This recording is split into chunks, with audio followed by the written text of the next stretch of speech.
Indian democracy now channel அனைவருக்கும் வணக்கம். இன்னைக்கு நம்ம இடையே இணைஞ்சிருக்கிறவங்க பத்திரிகையாளர் ராமானுஜம் அவர்கள். வணக்கம்.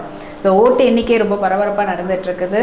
ஸோ இப்போ நம்ம மதுரை தொகுதியில் மார்க்சிஸ்ட் கம்யூனிஸ்ட் கட்சியை சேர்ந்த சு வெங்கடேசன் அவர்கள் ஆல்ரெடி அவர் பார்த்தீங்கன்னா அங்கே எம்பியாக சிட்டிங் எம்பி அவர் தான் இப்போ முன்னணியில் இருந்துகிட்டு இருக்கிறாரு. அதுக்கு அடுத்தபடியாக ஏடிஎம்கே சார்பில் டாக்டர் சரவணன் அவர்கள் நிறுத்தினாங்க.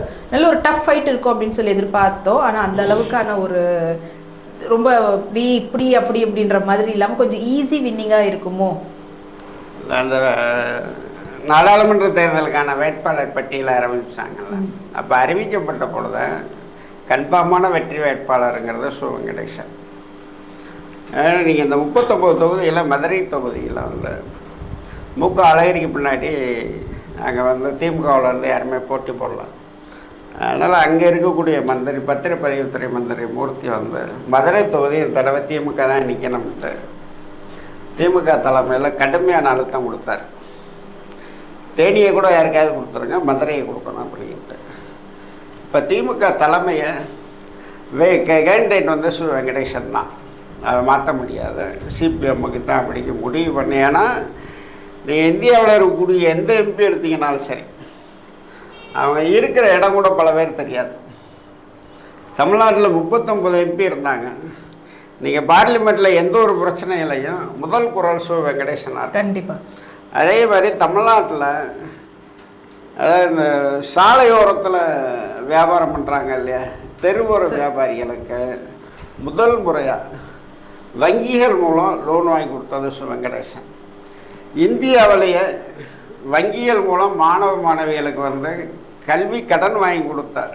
அதிகமாக வாங்கி கொடுத்தது வெங்கடேசன். ஏன்னா அதுக்குன்னு ஒரு கேம்பெயினே நடத்தினார். ஸோ நீங்கள் இந்தியாவில் எந்த ஒரு பொது பிரச்சனைனாலும் முதல் குரல் சு வெங்கடேசனாக இருக்கு. இப்போ ரீசெண்டாக இப்போ ஒரு மோடி கன்னியாகுமரிக்கு வந்தார். எல்லோரும் அதை பார்த்து கிண்டல் பண்ணிகிட்டு இருந்தாங்க. அதுக்கு ஸ்ட்ரைட்டாக ட்வீட் போட்டது சு வெங்கடேசன். ஸோ 24 மணி நேரமும் நீங்கள் இந்தியாவுடைய ஒட்டுமொத்த மீடியாவுடைய கவனத்தில் இருந்தது தமிழ்நாடு முதலமைச்சரோட சு வெங்கடேசன் தான். ஏன்னா அவருடைய ஒவ்வொரு கேள்விக்கும் சம்பந்தப்பட்ட துறை அமைச்சர்கள் உடனடியாக பதில் சொல்லிட்டு இருந்தாங்க. பல முடிவுகள், அரசு முடிவுகளை அவர் மாற்றினார். அதனால் ரெண்டாவது பார்லிமெண்ட் தேர்தல் அறிவித்தோன்னா சு வெங்கடேசன் இங்கேன்ட்டு ஒரு போஸ்டர் ஒன்று போட்டாங்க. ஆமாம், மற்ற எம்பினா கண்டுக்கிறாமல் போயிருப்பாங்க, வேறு எதுவுமே பண்ணல. போஸ்டர் ஒட்டி இருக்குன்னு கட்சிக்காரங்க சொன்னதும் வண்டி எடுத்து நேராக போஸ்டர் ஒட்டின இடத்துக்கு வந்துட்டார். வெங்கடேசன் அங்கே வந்துட்டு போஸ்டர் ஒட்டினால எங்கேன்னு கேட்டார். இந்தியா பூரா அது ட்ரெண்டிங் ஆச்சு. அன்றைக்கி போல்டாக கிட்டத்தட்ட ஒரு 350 விஷயங்களை நேரடியாக தலையிட்டு பிரச்சனைக்கு தீர்வு இருக்கேன்னு சொல்லியிருக்கார். ரெண்டாவது தொகுதி வளர்ச்சி, தொகுதி எம்பியினுடைய தொகுதி நிதியை எல்லாருமே என்ன பண்ணுவாங்கனாக்க பல்காக ஏதாவது ஒரு விஷயத்தை கொடுத்துட்டு ஹெட்டிங் வாங்கிட்டு போயிடுவாங்க. ஆனால் சு வெங்கடேசனை பொறுத்த வரைக்கும் நூலகம், பஸ் நிறுத்தம், மருத்துவமனை, பள்ளிக்கூடம், இந்த விஷயங்களுக்கு மட்டும்தான் அவருடைய எம்பி நிதியை பயன்படுத்துகிறார். அதனால் சு வெங்கடேசனை பொறுத்த வரைக்கும் என்னென்னா, அவர் கட்சி கடந்து மதுரை நாடாளுமன்ற தொகுதிக்குள்ள அவர் தெரியாத குழந்தை கூட இருக்காது. சு வெங்கடேசன் எதுவுமே செய்யலை அப்படின்ட்டு சரவணன் வந்ததுன்னு சொன்னார். அதுவும் பைனாக்குரல்லாம் வேற வச்சுக்கிட்டு தேடுற அப்படின்ற மாதிரிலாம் அது ஒரு செல்லித்தனமாக இருந்துச்சு. ஏன்னா சரவணன் ஒரு கட்சியில் இருந்திருந்தா ஏதாவது உருப்படியாக சித்தாந்தத்தில் இருந்திருப்பார். கிட்டத்தட்ட ஒரு வாழ்க்கையில் கிட்டத்தட்ட 5-6 கட்சி, நீ அடுத்து எந்த கட்சிக்கு போவார்னு தெரியாது, அப்படி கட்சி மாறின ஒரு ஆள். நீங்கள் ஒரு ஃபோட்டோ எடுப்பானே, நாளைக்கு கேள்வி வைப்பாங்கிற அடிப்படை அறிவே இல்லாமல் அவர் எப்படி டாக்டராக இருந்திரல. பைனாக்குலர் மூடிக்கிட்ட பார்ப்பாங்க. அப்போதான் அதை சமாளிக்க, சும்மா இது ஒரு ஷோவுக்காக தான் பண்ணேன்னு கூட அவர் சமாளிச்சிருக்கலாம், சமாளிக்க முடியலை. அதனால் அடிப்படையில் மதுரை நாடாளுமன்ற தொகுதி திமுக, காங்கிரஸ், கம்யூனிஸ்ட் பலமான தொகுதி. அது அதிமுக தான் சு வெங்கடேசனுக்கு ஒரு சரியான போட்டியாளராக இருக்க முடியும். ஆனால் அதுக்கான சூழல் என்னன்னாக்கா, அவர் ராஜன் செல்லப்பா பையன் தான் அந்த தொகுதியில் நிற்கிறதா இருந்தது. தோற்றுருவோம்னு தெரியும், நீட்டாக சரவணன் பக்கம் தள்ளி விட்டுருவோம் செலவை. நமக்கும் பணம் வரும், தேர்தல் செலவு அவர் தானே உட்காந்து பார்க்கணும், நமக்கும் கட்டிங் போட்டுக்கலாம், சரவணி இதோட க்ளோஸ் பண்ணிடலாம்ட்டு தேர் இழுத்து தெருவில் வேடிக்கை பார்த்தா தான் அதிமுக பண்ணது. அதனால் வெங்கடேசன் வெற்றிங்கிறது வந்து நாடாளுமன்ற தேர்தலை அறிவித்து அவர் தான் வேட்பாளர்னு என்னைக்கு அறிவித்தாங்களோ அன்னைக்கே கன்ஃபார்ம் ஆகிடுச்சு. வாக்கு சதவீதம் எத்தனை லட்சம்ங்கிறத இப்போ முக்கியமாக இருக்கு. பிஜேபி சார்பில் நின்னார்ல அவருடைய, அதாவது அவர் எதிர்பார்த்தது வந்து பிஜேபி கேண்டிடேட் எதிர்பார்த்தது வந்து ராமசீனிவாசன் வந்து பாஜகவுடைய அறிவுஜீவி மென்போட பொறுப்பாளர். அவருக்குன்னு அங்கே ஒரு நேம் இருக்குது, பேர் இருக்கு. அவர் எதிர்பார்த்தது வந்து சௌராஷ்டிரா சமூகத்தை வாக்குமுறை நமக்கு கிடைக்கும்னு அவர் எதிர்பார்த்தார்.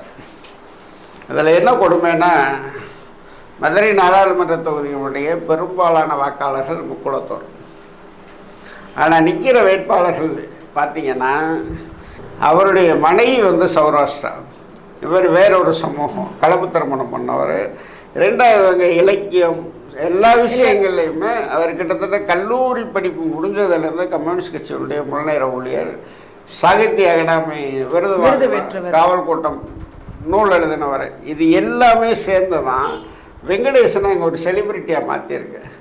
சரவணன் நல்ல மனுஷன், அவர் தப்பான கேரக்டரில் தனிப்பட்ட முறையில் நீங்கள் பழகிறதுக்கு யாருக்காவது ஆபத்து, உடல் நலம் இல்லை ஹார்ட் ப்ராப்ளம்னா ஃப்ரீயாக எல்லாமே செஞ்சு கொடுக்கக்கூடிய ஒரு கொடை வல்லர் தான் அவர்.